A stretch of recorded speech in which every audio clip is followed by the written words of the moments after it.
안녕하세요. 네, 오늘은 독립군 채널에서 특별한 분을 모셨는데요. 이제 간단하게 소개 좀 부탁드릴게요. 안녕하세요. 카페인웍스 주식회사의 김용주 대표입니다. 간단하게 어떤 일을 하고 계신지 간단하게 소개 좀 부탁드릴게요. 카페인웍스 주식회사는 기업, 기관, 학교 등의 교육 및 컨설팅 서비스를 제공을 하는 회사고요. 마케팅 쪽에 이제 이런 컨설팅도 같이 진행을 하고 있습니다. 카페인웍스만의 어떤 장점을 혹시 좀 얘기해 주시겠나요? 장점이라기보다 좀 차이점 몇 가지를 말씀을 드리면, 우선은 저는 안 해본 일을 했다고 하거나 모르는 걸 안다고 하지는 않아요. 뭐 코딩 한 줄 해본 적 없으면서 AI를 논한다거나 내지는 뭐 상표 뭐 출원 실무라든가 그런 거 해본 적도 없으면서 브랜딩 할 줄 안다고 얘기를 한다거나 그런 거를 이제 하지는 않고, 그 다음에 컨설팅을 할 때 과잉 컨설팅을 굉장히 경계하고 있어요. 과잉 컨설팅이 상당히 많거든요. 저는 이제 중점을 두는 부분은 고객이 저한테 의존하게 만드는 게 목표가 아니에요. 되게 에이전시를 하시면은 고객이 지속적으로 찾게 하기 위해서 뭔가 그런 경로 의존도라고 하죠. 그거를 에이전시가 가져가게 하려고 노력을 많이 하잖아요. 근데 저 같은 경우에는 회사가 스스로 처리할 수 있는 역량을 내재화하게 하는 게 목표예요. 그렇기 때문에 저랑 만나고 가면은 그 다음에는 이제 저를 다시 찾을 일 없게 스스로 할 수 있게 그런 역량을 하는 게 이제 목표다 보니까 그 고객들이 만약에 제가 저를 찾아오고 계속 찾아오신다면은 제가 그쪽에 좀 잘못 알려드린 거라고 저는 그렇게 생각을 해요. 그래서 컨설팅을 통해서 내부에서 직접 하실 수 있는 역량을 키우는 그런 게 이제 특징이라고 보실 수가 있고요.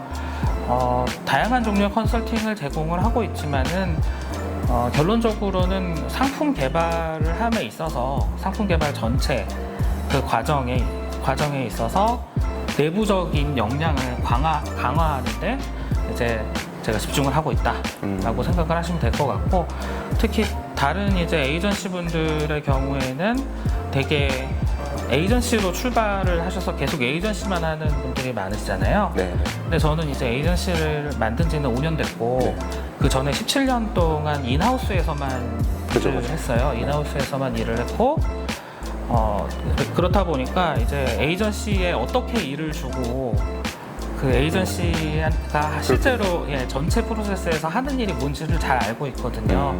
그래서 실질적으로 외부 에이전시들이 그런 전체 상품 개발 그 프로세스에서 맞는 부분은 굉장히 제한된 일부분이거든요. 근데 저 같은 경우에는 이제 인하우스 입장에서 일을 주는 쪽 입장에서 해봤기 때문에 앞뒤 단계를 잘 알고 있고 해봤고 직접 수행을 해봤고 그런 입장에서 하니까 좀 그런 클라이언트의 심리 그런 거를 잘 알 수 있다는 거죠. 다만 이제 제가 저런 웹 에이전시 그런 쪽에서 근무를 한 건 아니고 그런 전자제품 제조하는 그런 쪽에서 근무를 하다 보니까 제조업 그리고 주로 이런 IT 이런 쪽에 있어서 좀 특화돼 있다라고 생각을 하시면 될 것 같습니다. 경험이 많으신 부분인 것 같아요. 오히려 에이전시는 제가 초보죠. 인하우스 쪽이 좀 더 능숙하고 이제 에이전시 쪽은 저도 많이 배워가고 있고 우리 고 대표님 통해서 많이 배우고 있습니다. 결국에는 인하우스가 어떤 게 부족한 건지 이런 것들이 빨리 진단이 되니까 왜 물어보는지 알고 있죠. 그렇죠. 회사를 운영하시는 데 있어서 문제점이 있었고 그걸 어떻게 극복해 나가셨는지. 에이전시를 운영을 하는 거는 언제나 항상 힘들다고 생각을 해요.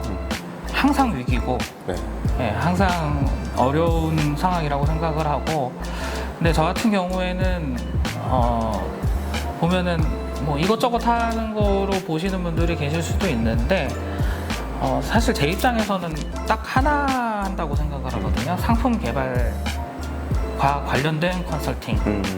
근데 거기에 다양한 이슈들이 있기 때문에 그 이슈에 이제 대응을 할 뿐이다라고 저는 그렇게 생각을 하고 있고요. 네.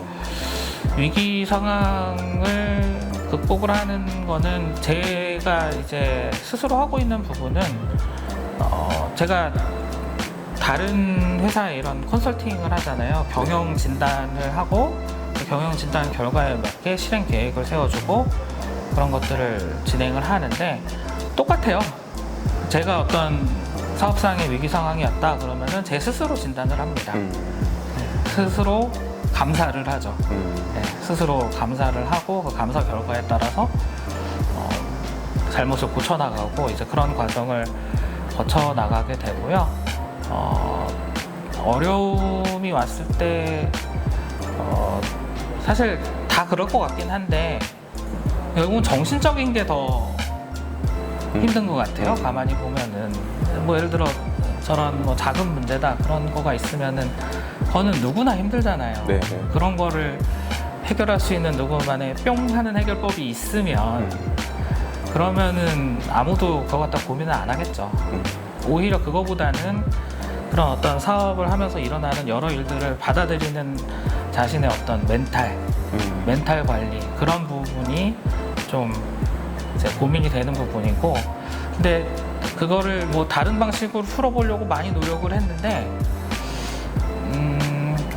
저런 다른 방식을 아무리 써도 결국은 어떤 진단 결과가 나와서 그 결과에 따라서 행동할 수 있는 실행 계획이 나오지 않으면 안심을 할 수가 없더라고요. 저한테는 멘탈 관리가 곧 그런 진단 및 개선 실행 그게 멘탈 관리예요. 아, 네네. 그래서 지금 현재 주로 하시는 업무가 좀 AI 쪽 이제 뭐 교육이라든지 컨설팅도 많이 하고 계신데 요즘에 하고 계신 일을 좀 얘기해 주시면.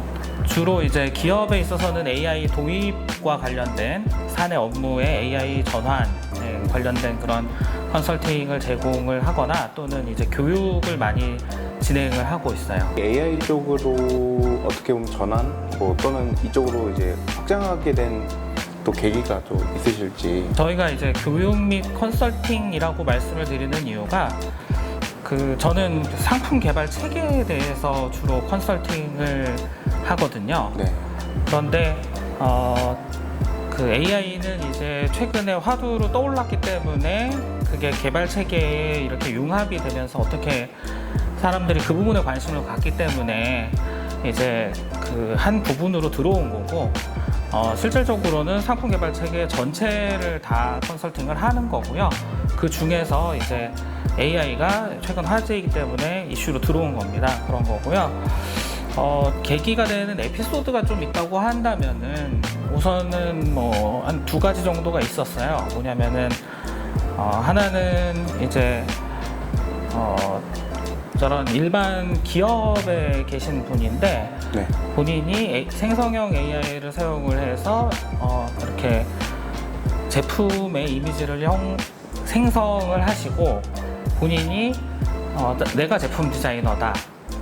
제품 디자인 에이전시 필요 없고 직원도 필요 없다 이러면서 또 심지어는 그런 분이 또 제품에 대한 어떤 디자인에 대한 백그라운드 없이 이렇게 AI만 배우고 이렇게 디자인 에이전시를 하려는 그런 분들도 나타나고 그런 것들을 본 게 첫 번째 이유였고요. 두 번째 이유로는 AI 관련 이제 서적들이 최근에 많이 쏟아져 나왔는데 와 정말 제대로 된 책이 별로 없더라고요. 많지가 않았고 디자이너가 집필을 한 그런 AI 관련 서적을 봤는데 사실과 다르거나 잘못된 부분이 많아서 그런 부분들을 좀 바로잡아야겠다라는 생각도 있었습니다. AI를 어떻게 배우게 되셨나요? 저 같은 경우에는 전산이 부전공이에요. 원래 이과고 네, 이과 출신의 네.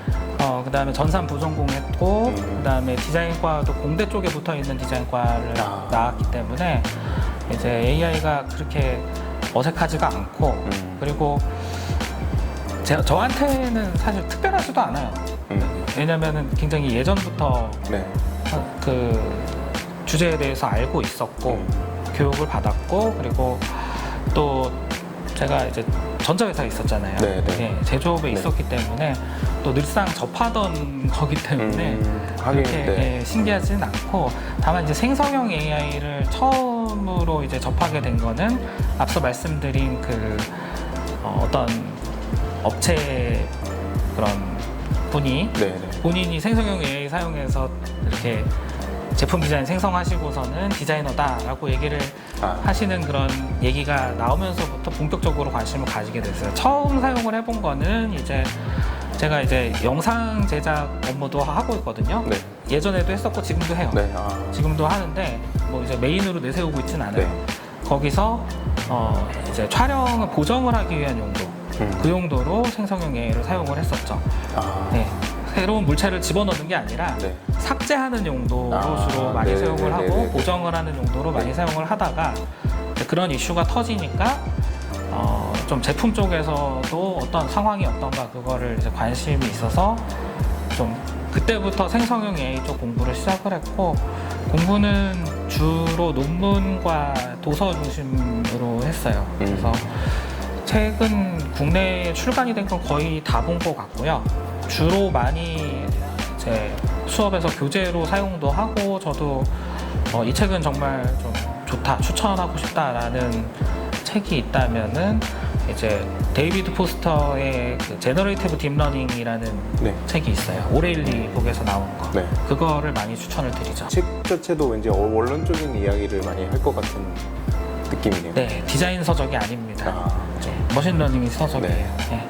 공학 쪽에서는 이제 공학자, 엔지니어라는 사람이 있고 기술자, 테크니션이라는 사람이 있거든요. 네. 공학자의 경우에는 이제 공학적인 문제를 해결을 하기 위해서 고민을 한 사람이에요. 테크니션의 경우에는 기술자죠. 기술자의 경우에는 공학적인 문제를 기계나 그런 설비의 운영을 통해서 해결하는 방법, 그거를 고민하는 사람들이에요. 그래서 이제 공학자들은 그 장영실상이라는 걸 봤죠. 기술을 개발을 해내는 사람인 거예요. 근데 기술자들, 이분들은 이달의 엔지니어상이라고, 이름이 좀 거꾸로인데 이달의 엔지니어상이라는 걸 받아요. 이분들은 이미 갖고 있는 도구로 주어진 문제를 해결하는 데 집중을 하는 분들이거든요. 그러니까 응용을 해서 결국 해결하는 쪽으로 네, 하는 거죠. 도구 자체를 만들어내는 쪽이 공학자라면은 네, 네. 기술자는 그 도구를 가지고 잘 사용을 해서 문제를 해결하는 거에 관심이 있는 사람들인 거예요. 디자이너도 사실은 이제 원래 디자이너라는 사람들은 사용자 문제를 해결을 하는데 그죠. 네, 이렇게 집중을 하는 사람들이에요. 공학자랑 네. 비슷한 거죠. 네. 그래서 그 사용자를 문제를 해결을 하는 데 있어서 어떤 특정한 도구가 필요하다라고 하면은 그때 그 도구에 대해서 연구를 하고, 또는 그 도구에 대해서 마스터한 사람, 네. 그 사람은 필요에 의해서 이렇게 계약으로 사용을 하는 그런 사람들이 디자이너거든요. 반면 이제 그 공학계에서 테크니션, 기술자에 해당하는 사람들은 디자인 쪽에서도 있는데 통칭이 없어요. 전체적으로 부르는 이름이 없고 네. 각각 하는 일에 따라서 그런 이름이 다르게 불러지죠. 뭐 VFX 아티스트라든가 뭐 컬러리스트라든가 이런 식으로 본인이 하는 일에 따라서 아주 세부 분야가 나눠져서 그 하는 일로 명칭이 다 따로 있거든요. 네, 네. 그런 구조인데 저는 그런 어떤 테크니션이라고 쪽은 아닌 거죠.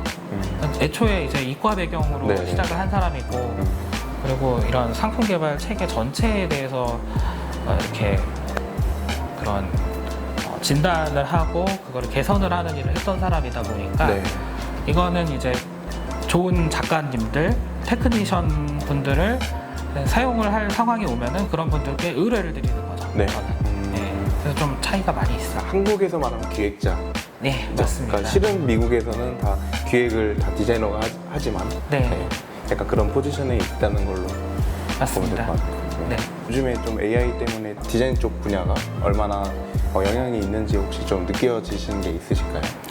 AI 쪽이 많이 도입이 돼서 변화를 일으키고 있죠. 주로 이제 캐릭터 디자인이라든가 애니메이션이라든가 그다음에 그런 3D 애니메이션의 포스트 프로덕션 단계의 그런 후가공 그런 부분에 많이 사용이 되고 있고, 뭐 이제 전통적인 제품 디자인 쪽, 그러니까 이제 그 요새 말하는 그 제품 디자인 말고 물리적인 쪽에는 아직은 영향도가 그렇게 높지 않은 편이고요.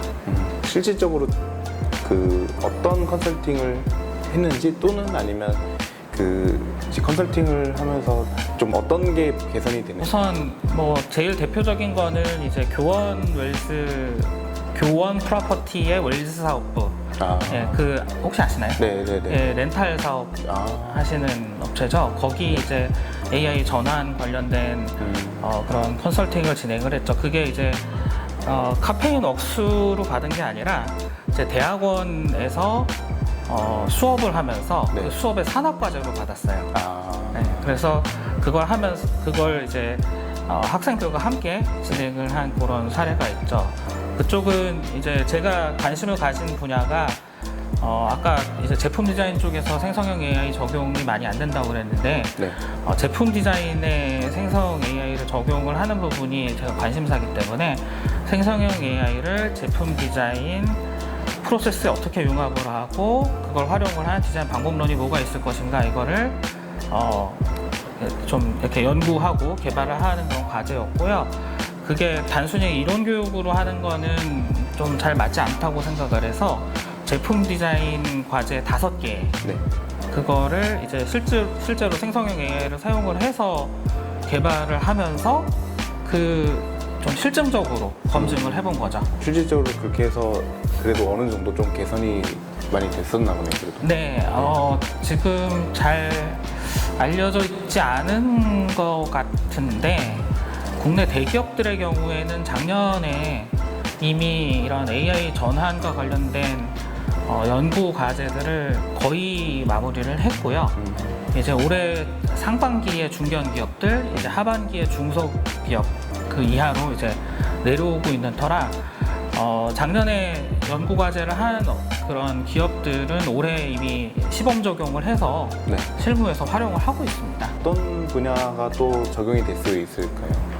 이미 사실 이제 AI냐 생성형 AI냐라는 거에 따라서 얘가 다른데, AI는 이미 엄청나게 많이 들어와 있고요. 네네. 생성형의 경우에는 뭐 게임이나 애니메이션이나 또는 저런 캐릭터 디자인이나 이런 쪽은 굉장히 빨리 쉽게 적용이 되는 거고, UI UX 쪽, UI UX 쪽에서 이렇게 와이어프레임 잡는 쪽이라든가 그런 주로 어떤 일을 하는 데 있어서 시뮬레이션이 필요하다거나 내지는 그런 컨셉을 잡는 네. 그런 사실 그 AI로 결과물 자체를 내는 거는 좀 어려워요. 네, 결과물을 내는 게 아니라 AI를 사용을 해서 그 A한테 일을 시키는 사람, 작업자죠. 그게 디자이너든 개발자든 그 누구든 간에 그 사람이 본인이 어떤 하는 일에 영감을 얻고 하는 일에 좀 이제 보조를 받는 그런 측면의 업무라면은 거의 모든 업무에 다 적용이 될 수 있다고 봅니다. 근데 이제 아마도 이제 개인 역량 강화 쪽에 관심들이 많으실 거예요. 네. 개인 역량 강화에는 제가 느끼기에는 그렇게 큰 도움이 되지는 않을 것 같고, 그거보다는 조직 역량. 예, 왜냐면은 이런 데이터를 기반으로 어떤 일을 하는 거잖아요. 네네. 그렇기 때문에 사내의 데이터를 이렇게 종합해서 그 종합된 데이터를 기반으로 사내의 다양한 구성원들이 다양한 종류의 의사결정을 하고 또 그 데이터를 기반으로 잘 검토를 해봐야 되거든요. 근데 지금 현재 수준에서는 이제 도구의 대체는 어느 정도 돼요. 그 윗단계에 어느 정도 기여를 하려고 하면은 그거는 이제 개인 역량 차원에서의 그런 기여라고 하긴 좀 어렵고, 조직 차원에서 조직 데이터를 놓고 어떤 특정한 그런 일을 할 때 우리 사람도 마찬가지잖아요. 입력 데이터가 있죠. 뭐 작업 의뢰사라든가 마케팅이나 상품 기획 자료 같은 걸 받잖아요, 디자이너가. 그러면 그거를 우리가 디자인 리서치 결과물이든 아니면 어떤 시각적인 결과물이든 산출물로 내놓잖아요. 그러면은 AI도 마찬가지로 입력 데이터를 출력 데이터로 생성을 해야 되기 때문에 입력 데이터는 꼭 있어야 돼요.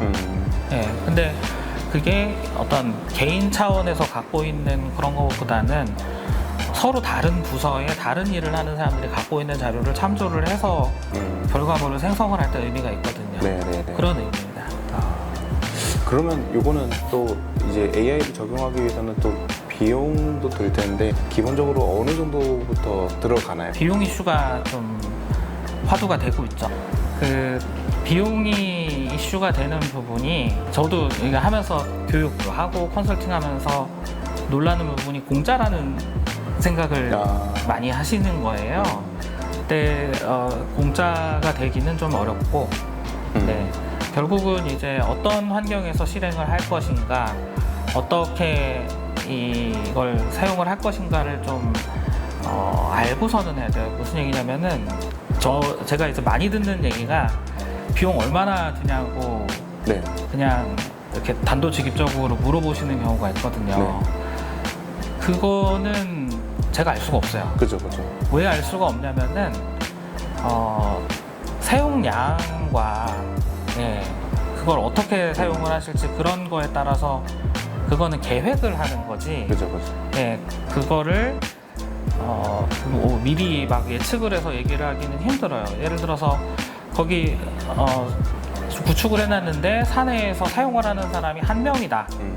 그러면은 그거는 효용성이 떨어지겠죠. 그죠. 근데 해놨는데 사용하는 사람도 많고 그 중에서 특정한 뭐 한두 명이 24시간 내내 그걸 붙들고 계속 어떤 GPU 부하가 많이 일어나는 종류의 태스크를 준다 라고 하면은 비용이 걷잡을 수 없이 늘어날 거예요. 네네. 그래서 비용이 얼마다 라고 얘기를 한다기보다는 그 전에 경영 진단을 좀 해야 돼요. 경영 진단을 하고 상품 개발 체계에 대해서 좀 진단을 한 다음에 그 진단 결과 어떤 사람이 어떤 일에 얼마나 이 AI를 사용을 하는 게 좋겠고 그걸 할 때 이제 업무 프로세스나 이런 것까지 다 잡아준 다음에 거기에 활용되는 적정한 생성 모델이 뭐가 되겠다. 그리고 그 생성 모델을 돌리는 환경이 온프레미스라고 그러는데 사내 인프라를 활용을 할 것인지 아니면 클라우드 환경을 사용을 할 것인지 또 그거는 사내 보안 정책에 따라서도 다르잖아요. 그렇기 때문에 그 보안 정책하고도 같이 좀 보면서 따져서 그걸 이제 어떤 데서 할지를 고민을 하고 그 다음에 개발이 필요하면 그때 이제 개발을 하든 아니면 기존의 상용 서비스를 쓰던 그게 결정이 되는 겁니다. 결국에는 뭐 홈페이지 개발이나 건축할 때도 같은 의미이긴 하겠네요. 그러니까 고객이 얼마예요라고 처음에 물어보지만 산업 현실상 하지만 이제 막상 해보면 어떤 코드를 쓸지 또는 어떤 자재를 쓸지에 따라서 너무 천차만별이 다르니까 항상 그 또 처음 분야, 그러니까 어떻게 보면 시작하는 분야다 보니까 당분간 뭔가 어떤 계속 그런 비슷한 질문들이 오지 않을까 싶기는 하네요. 네, 맞습니다. 오늘 뭐 이렇게 대화를 좀 짧게 나눠봤는데 뭐 어떠셨나요? 인터뷰를 잘 못한 것 같은데. 오늘 오랜만에 디콜라보 와서 이렇게 인터뷰하니까 너무 좋고요. 그 채널 리뉴얼 한 다음에는 이제 제가 디콜라보에 와보질 못했는데 간만에 와보니까 시설도 너무 좋고 또 대표님 뵈서 너무 반갑고 반갑습니다.